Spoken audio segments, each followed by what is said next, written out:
Bağlı yurgan malların kimdiki dağınlık etken dəhmərdə meyli desem yegir etmey toğray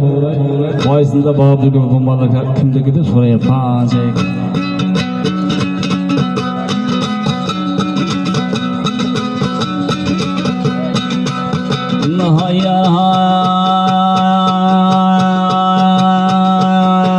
Qatarımda jolqanlaydı qaranar Qatarımda jolqanlaydı qaranar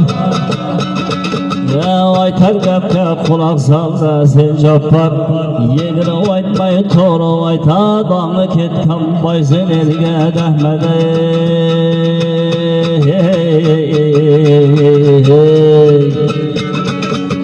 Bağıb yurgan bu malların asıl bilsem kimdeki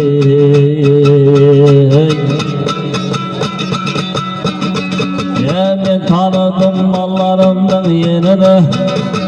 Ben tanıdım mallarımdan yenini Kim tölaydı cevap vereyim mallarımdan çoban bilsem konunu Yegir aytmay to'g'ri ayt Dağını ketken dahmada yeyşinini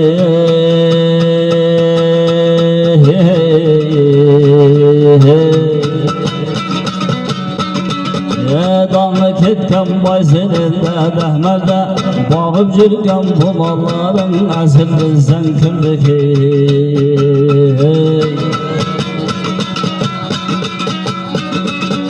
Sarkanına boynuna qoğraqlar tağasan Sarkanına boynuna çopancan qoğraqlar tağasan Çopanlıqda kimga bileysin çopancan çağasan Neçə yıldan bermağın bu qoynuna sarkalardı boysun eline bağasan Meni desem bayan bildə çopancanı Bağıb yurgan bu malların asıl bilsen kimdiki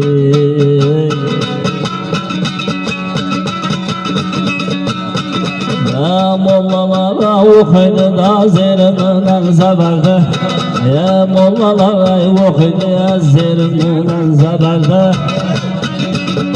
Kulak salda çopancana Begal pamışman beni Allah'tala kaytarıp Bayzen edime çıkardı Bayzenimden bedilenme çopancana Bilgelince haberli